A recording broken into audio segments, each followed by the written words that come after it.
college, I had a phenomenal freshman year.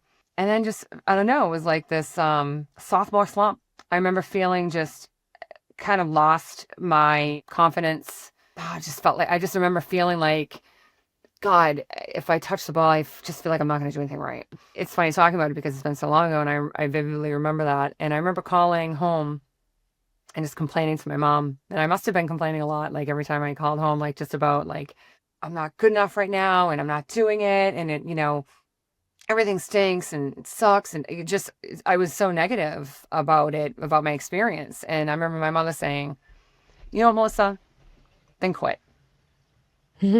And I was like, what? Excuse me? And she's like, then quit. I'm tired of listening to you. I love this. I So love this.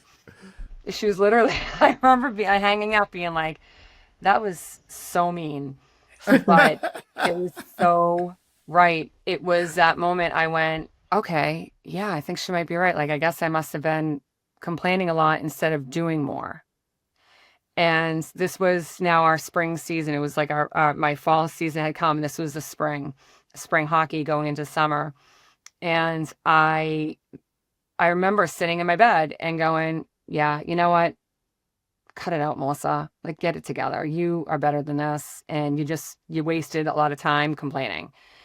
And I remember getting our summer workout and I just worked my tail off, like worked my tail off. And we got a new assistant coach, which is Patty Bosio, carried that year.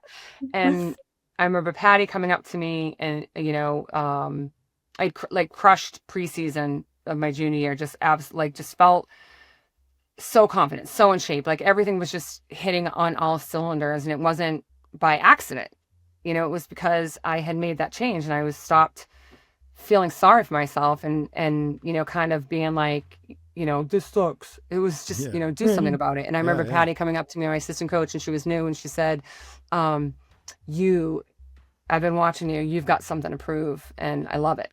And we ended up being, the season was outstanding, and we went to the Final Four that year, and so everything ended up being phenomenal. I felt so awesome that I made the decision that I did, and I just like Harry said, I use that when I have players who might be, kind of feeling down or feeling sorry for maybe feeling sorry for themselves if they're not, doing as well or whatever. And I'm like, I've been there. I understand it, but the only one who can do this is you. You've got to pull yourself up.